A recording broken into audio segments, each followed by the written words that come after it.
Dave Decay Show. I'm Dave Decay. I am Professor So-and-so. And I'm Spookarella. And tonight we have The Mummy on Wraps, or what's the name of this movie? It's called Mummy Leaves, the sequel. This time, more leaves. No, it is The Mummy's Tomb.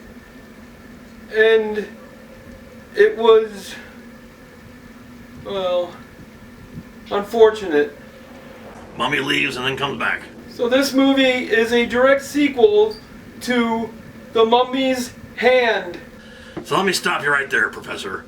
I mean, who in their right mind would think, man, that Mummy's Hand movie was so good that had nothing to do with the Mummy's Hand, let's make a sequel to it that has nothing to do, really, with that sequel.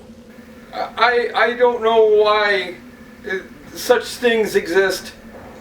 I don't understand it. It boggles the mind, even mine. So it starts right away with the same actor that was in the first film, but now he's old, he has white hair, and he smokes a pipe.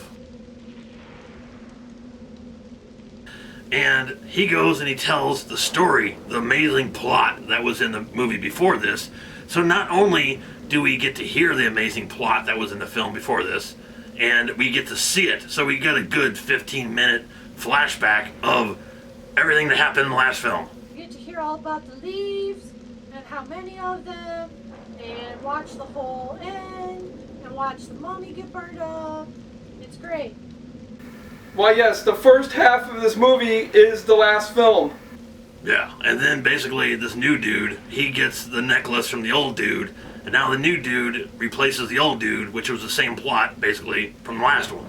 And this new dude is not creepy, he's not scary, in fact, he is pretty horrible as an actor.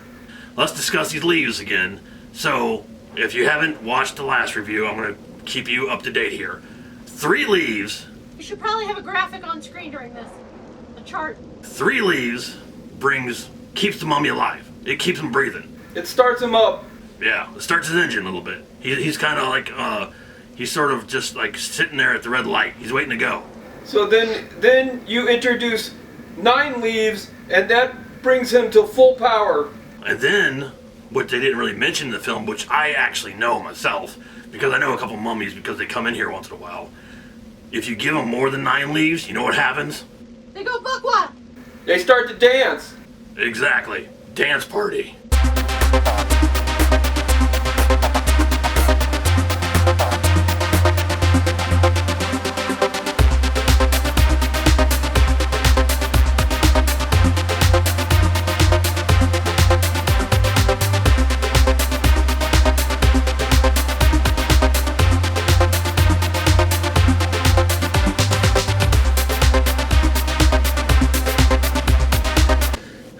That was our dance party.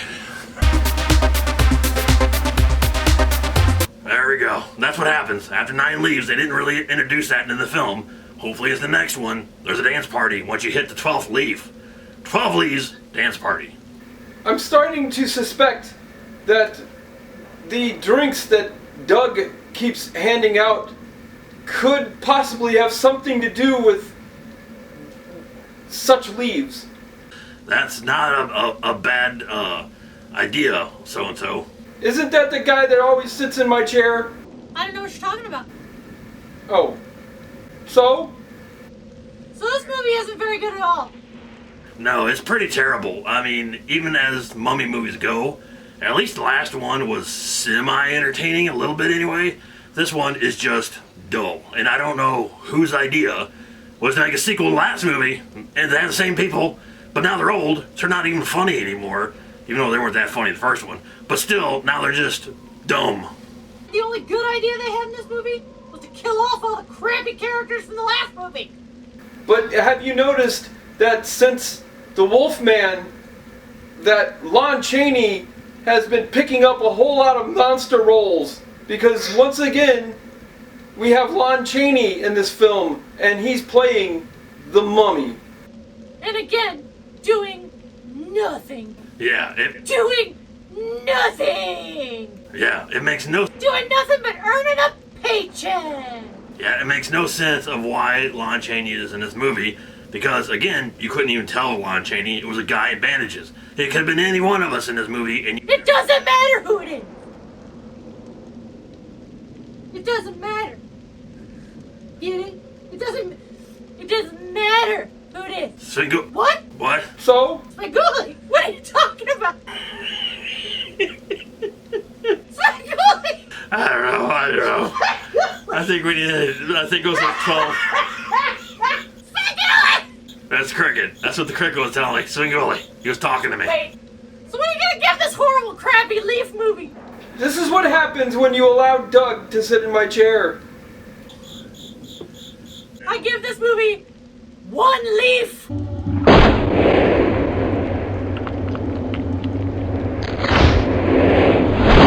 Now, the one thing, again, about this film, I think if it was even possible, if it's even more possible, that the mummy actually slowed down in this movie.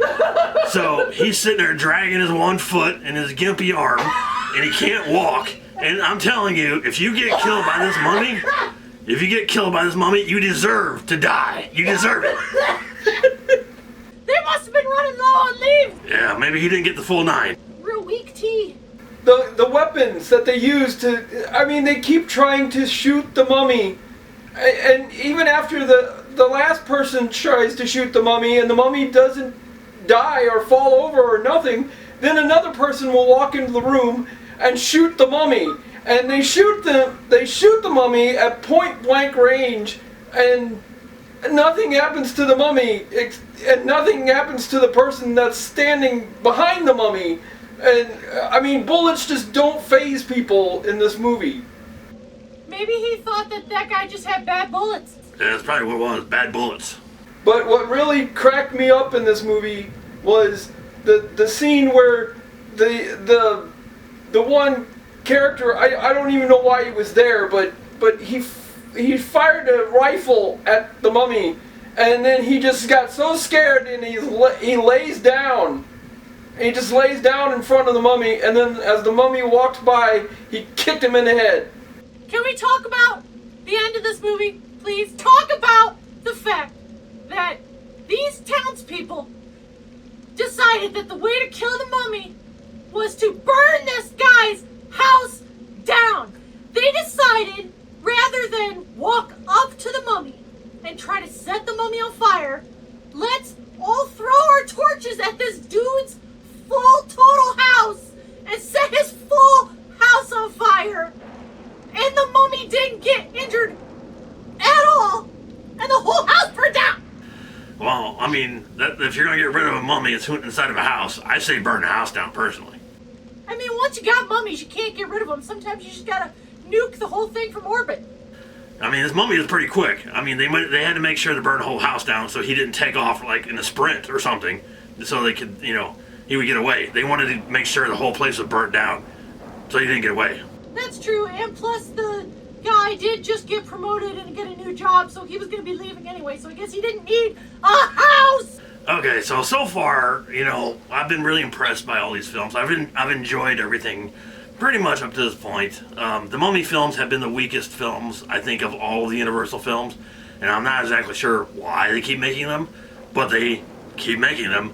So this is probably the worst one I've seen so far, and because of that, I am actually giving this one a 1 out of 5.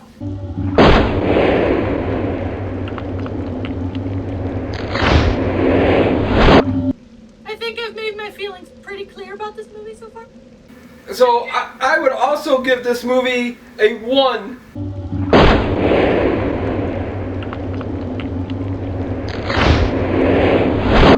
Because it was just, if the last movie was terrible, if you could actually make a more terrible movie than the last movie, well, they did it. I'll give them that much. So that's why I give them at least a 1. They get 1 leaf just for turning the cameras on. Okay, so speaking of turning on cameras, it's horror month, and every single night, Dave and Becky are live streaming video games right here on this channel. So check it out. Make sure you subscribe and hit that bell so that you get notifications when they go live. so you can watch all the spooky horror games. And I am going to go back to my lab and check out my own Tana leaves and see if I can find out what Doug's putting in this drink. Sounds good. And remember, from all of us here, stay spooky.